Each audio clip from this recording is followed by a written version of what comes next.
presidential candidate of the new Nigeria People's Party, Rabiu Musa Kwakwanso, has said he would dialogue with all groups with a view to restoring peace in all parts of the country. Everybody wants to be leader.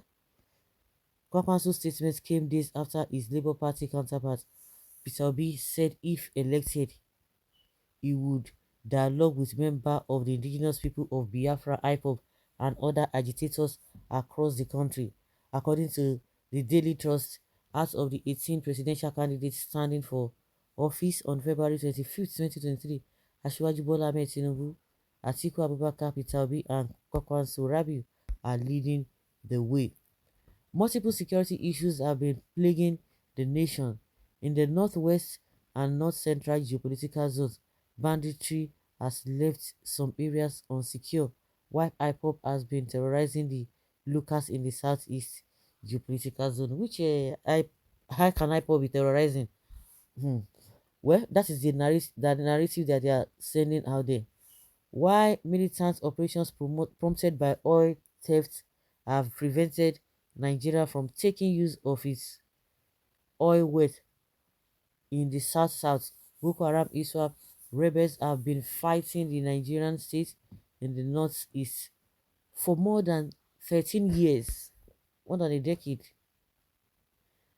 Okay, um, in an exclusive interview with Daily Trust, Kwakwanso declared that as part of efforts to reduce insecurity in the nation, it would increase the present numbers of police and military troops from 230,000 to reduce or to increase from 230,000 and 250,000 respectively to 1 million each.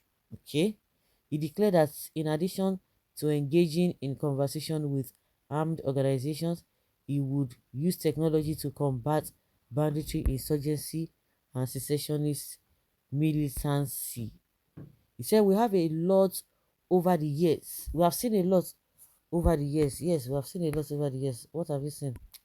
Yes, we have seen a lot in the last 13 years. And we watched and we sat down and came up with a security architecture. I was a former minister of defense. I served as top security officer of Kano for 8 years, and I had the chance to travel to Darfur and Somalia. We assessed the circumstances globally and locally and came to the conclusion that the numbers are significantly lower than anticipated, and it is well known that the Nigerian military has been overworked.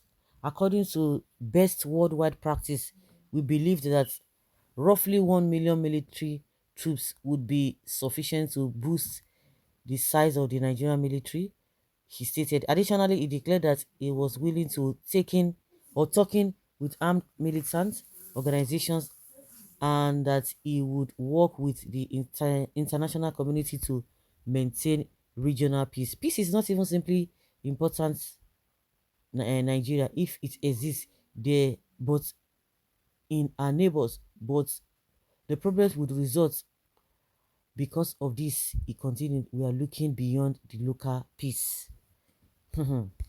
Okay, so we are in talk with this thing, just like Peter Obi has been saying he's going to dialogue with the IPOP. They themselves are saying the same thing. You know, this country, the problem we have in this country, they are man-made problems, not any global whatever. If you are willing to do the right thing, you see that everything will fall in place. But these guys, it's all about oh, me, myself. But and again, these people, it's too good to believe what they are saying, because Buhari has said more than that.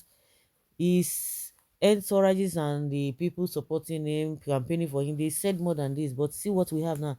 The arrogance alone, hmm, you will not believe that a Buhari who contested 3 times and failed woefully Yakata is the same Buhari that after fourth time he now got what he wanted. See what is given to Nigeria. When I hear people talk about infrastructure, infuriates me. What infrastructure are you talking about? So you want to tell me that other governors, other regime, they didn't do anything, and they will not, or they will not come and tell you that they have done this. They will tell you that they have done this. At the end of the day, with what they have done, with what you are claiming you have done, where is Nigeria today?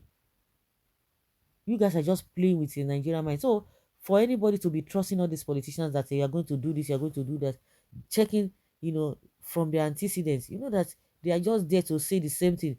They want to say what you want to hear. At the end of the day, nothing happens.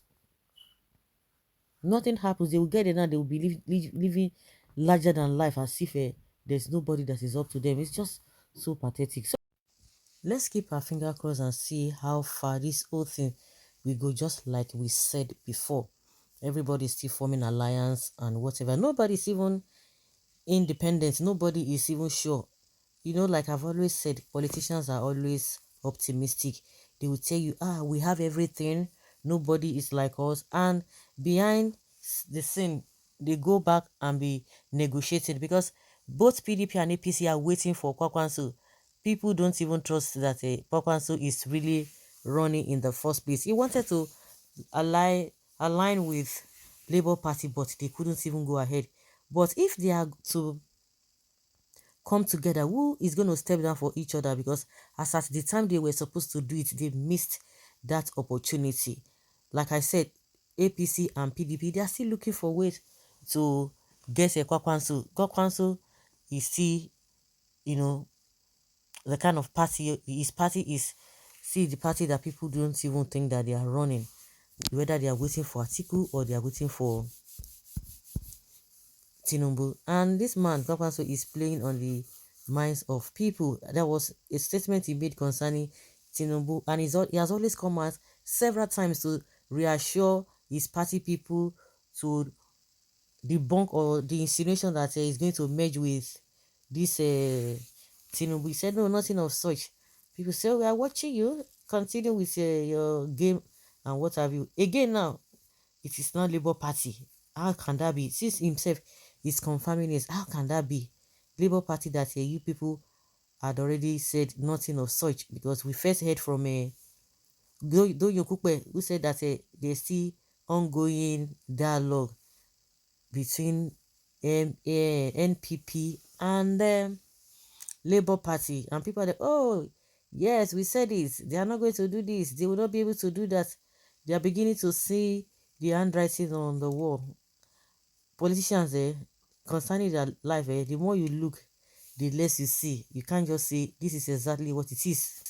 As it is now, some people believe in APC, some people believe in PDP, some people believe in Labour Party. Some people, they are not anywhere because they don't want to be heartbroken again because of these politicians, because of their promise and faith.